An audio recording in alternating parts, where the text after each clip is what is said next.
안녕하십니까? 2023년 4월 18일 화요일 인도네시아 헤드라인 시작합니다. 첫 번째 소식입니다. AP통신 등 외신에 따르면 미얀마 군부는 지난 11일 미얀마 중부 사가잉 지역을 공습해 민간인을 포함해 100명 넘는 사망자가 발생했습니다.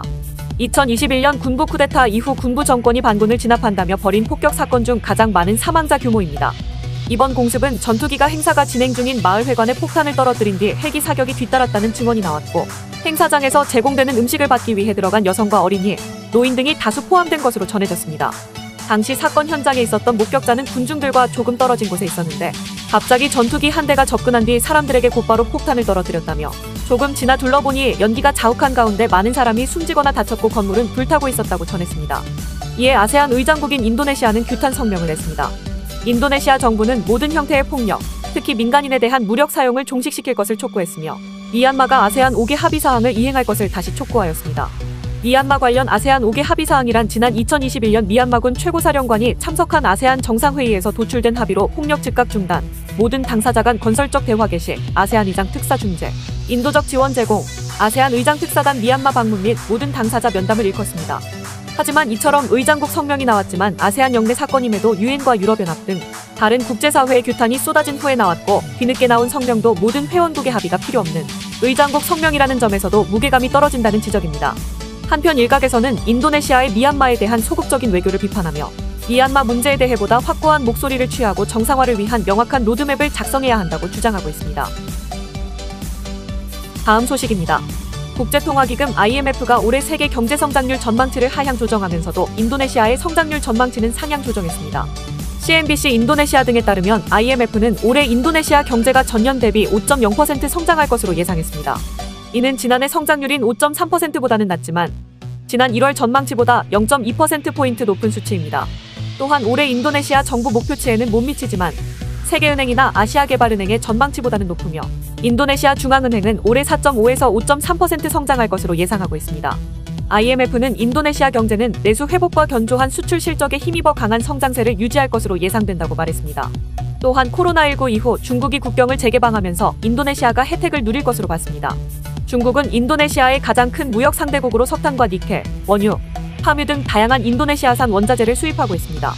IMF는 중국의 빠른 회복이나 세계적인 인플레이션 압력 완화는 인도네시아 수출에 도움이 된다며, 다만 세계 금융 여건이 갑자기 긴축되거나 무역 수지가 약화하면 인도네시아 통화에 부담을 줄 수 있으며, 지정학적 긴장이 심화하면 공급망이 교란되면서 강한 인플레이션 압력을 받을 수 있다고 우려했습니다. 이 밖에도 IMF는 지난해 인도네시아 정부가 국내 총생산 대비 3% 이내의 재정 적자를 달성한 것과 인플레이션에 대한 중앙은행의 대응도 높이 평가했습니다. 다음 소식입니다. 하리타 니켈로 알려진 인도네시아 니켈 생산업체는 자카르타 증권거래소 상장 첫날에 장중 한때 4% 올랐다고 니케이 아시아가 보도했습니다. 하리타 니켈은 상장 전에 기업 공개를 통해 9조 9,970억 루피아를 조달했는데 IPO 목표치인 15조 루피아보다 낮았습니다. 그러나 이는 인도네시아 석유공사 뻐르타미나의 자회사를 추월해 올해 인도네시아 증시에서 최대 IPO 규모를 기록했습니다. 참고로 뻐르타미나 자회사 PG는 2월에 IPO를 통해 9조 600억 루피아를 조달한 바 있습니다. 소식통은 하리타 니켈의 IPO 투자자 중 스위스 원자재 업체 글렌코아와 미국 자산관리사 피델리티가 포함됐다고 밝히기도 했습니다. 한편 하리타 니켈은 인도네시아 증시 상장 첫날의 시초가는 1250루피아이며 거래 시작 1시간 이후 하리타 니켈의 주가는 1300루피아로 4% 올랐습니다. 하리타 니켈은 IPO로 조달한 자금으로 은행 대출을 갚고 확장 계획에 투자할 방침이며 2024년까지 MHP 생산 능력을 기존의 6만 톤에서 12만 톤으로 2배 확장할 예정입니다. 참고로 인도네시아는 세계 최대 니켈 생산국이며 호주와 함께 최대 비철금속 탐지 매장량을 보유하고 있습니다. 이에 따라 인도네시아 당국은 보유하고 있는 니켈 자원으로 현지의 배터리 산업을 발전시키고 글로벌 전기차 공급망에 진입하는 것을 추진하고 있습니다. 한편 하리타 니켈 외에 중국 최대 배터리 제조업체 CATL에 속해 있는 니켈 생산업체 메르데카 배터리 머티리얼즈도 IPO를 통해 8조 7,450억 루피아를 조달할 목표를 갖고 있으며 오는 18일 인도네시아 증권거래소에서 데뷔할 예정입니다. 다음 소식입니다. 대웅제약이 바이오벤처 CG바이오와 손잡고 인도네시아에서 자가 줄기세포를 미용 용도로 활용하는 사업을 추진합니다. 대웅제약은 다양한 줄기세포 의약품 파이프라인을 갖고 있지만 미용 용도로 사업을 추진하는 것은 이번이 처음입니다. 13일 업계에 따르면 대웅제약은 CG바이오가 인도네시아 휴양지 발리에 설립한 미용성형 클리닉 유룩과 자가 줄기세포를 미용 및 의약 용도로 쓰는 공동사업을 추진 중입니다. 대웅제약 인도네시아 법인은 얼마 전 화장품, 줄기세포 사업개발 담당을 현지에서 공개 채용하며 이 같은 내용의 신사업을 공개했습니다. 참고로 줄기세포는 줄기에서 가지와 잎이 퍼져나가듯 모든 종류의 세포로 분화가 가능하고 스스로 복제할 수 있는 세포를 뜻합니다. 이러한 줄기세포의 특성을 활용해 손상된 피부 조직이나 장기를 재생하는 바이오 의약품을 줄기세포 치료제라고 부르는데 해당 기술을 미용 목적으로도 활용하고 있습니다.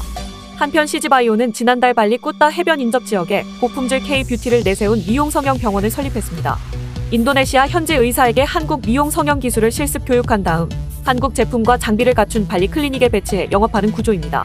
대웅제약 관계자는 줄기세포를 이용해 다양한 연구 개발을 추진하기 위해 준비하고 있다며 난치성 질환 치료는 물론 미용 재생 의료 분야도 함께 추진할 계획이라고 말했습니다.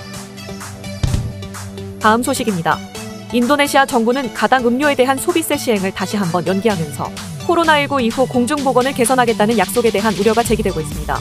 재무부와 하원예산위원회는 2023년 국가 예산에 가당 음료와 플라스틱 제품에 대한 세금을 포함하기로 합의했지만 스리 무ля니 재무부 장관은 소비세 시행은 2023년 경기 회복 속도에 따라 달라질 것이라고 밝혔습니다.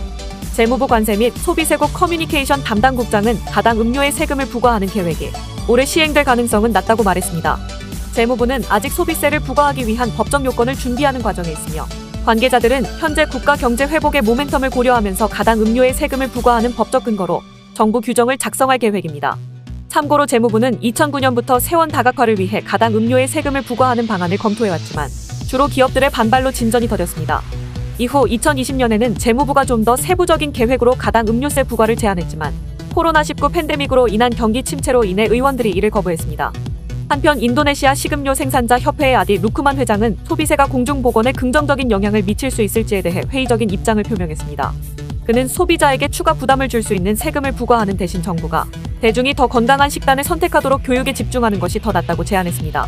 참고로 1996년부터 2014년까지 인도네시아의 연간 가당 음료 소비량은 5,100만 리터에서 7억 8천만 리터로 15배 증가했으며 특히 2020년 인도네시아는 동남아시아에서 세 번째로 가당 음료 소비량이 많은 국가로 나타났습니다. 다음 소식입니다. 중부 자바 경찰은 최소 15명의 여학생을 성적으로 학대한 혐의로 중부 자바 바탄 지역의 이슬람 기숙학교의 58세 교장을 체포했습니다. 용의자는 아침에 피해자를 깨우고 카로마라는 초자연적인 힘을 얻게 될 것이라고 약속하면서 자신과 성관계를 갖도록 설득한 것으로 알려졌습니다. 또한 그는 결혼 의식을 거행하고 자신과 피해자가 남편과 아내임을 선언했으며 학대 이후 피해자에게 돈을 주고 사건에 대해 조용히 하라고 지시하기도 했습니다. 이번 사건은 용의자의 운전기사가 학대에 대한 소문을 듣고 경찰에 신고하여 알려졌으며 경찰은 수사를 통해 피해자를 확인하였고 용의자를 아동보호법 성폭행 혐의로 체포했습니다. 해당 지역 주지사인 간자르는 즉시 모든 지역 행정부의 교육 시스템을 재점검할 것을 지시하였으며 피해자들을 위한 트라우마 치료를 지방정부에서 지원할 것이라고 밝혔습니다. 현재 경찰은 해당 사건에 대해 추가 수사를 진행 중에 있습니다. 한편 지난 1월에도 이슬람 기숙학교에서 성폭행 사건이 발생했습니다. 당시에는 서부 자바의 한 이슬람 기숙학교에서 13명의 학생을 성폭행한 한 남성이 체포되었으며 피해자 모두 미성년이었고 이 중 8명은 임신까지 했습니다. 해당 사건으로 인도네시아에서는 국민적인 분노가 일어났으며 대법원은 남성에게 사형을 선고하였고 각각의 피해자들에게 3억 루피아 이상의 배상금 지급을 명령하였습니다. 다음 소식입니다. 인도네시아의 대테러 부대가 테러 조직을 급습, 총격전 끝에 2명을 사살하고 4명을 체포했습니다. 지난 13일 안타라 통신 등에 따르면 인도네시아 경찰은 최근 수마트라 섬 남부 람풍주에 테러 조직원들이 모여있다는 첩보를 입수하고 경찰 대테러 특수부대 덴수스 88이 체포 작전을 펼쳤다고 발표했습니다. 경찰은 이들이 알카에다 연계 테러 조직인 제마 이슬라미아 조직원 6명이었다며 이들을 체포하는 과정에서 총격전이 벌어졌다고 설명했습니다. 총격전 결과 테러 조직원 2명이 사살됐으며 4명이 체포됐고 대테러 부대원 1명이 총상을 입었지만 생명에는 지장이 없는 것으로 알려졌습니다. 이날 체포된 조직원 중에는 거물급 테러리스트 줄카르나인과 관련된 인물도 있는 것으로 전해졌습니다. 참고로 줄카르나인은 2002년 10월 202명을 숨지게 한 발리 나이트클럽 테러와 2003년 8월 12명의 목숨을 앗아간 자카르타 메리어트 호텔 테러 등에 사용된 폭탄을 제조하는 등 테러 주범으로 지목된 인물입니다. 대테러 특수부대의 대변인은 체포한 테러범들을 조사한 뒤 신원을 공개할 계획이라고 밝혔습니다. 한편 덴수스 88은 2002년 발리 폭탄 테러를 계기로 창설된 대테러 특수부대입니다. 이들은 대테러 방지법에 따라 테러 용의자 체포와 신문 외에도 연루자에 대한 도청과 법정 반대 신문까지 광범위한 업무를 맡고 있습니다. 시청해주셔서 감사합니다. 다음 시간에 뵙겠습니다.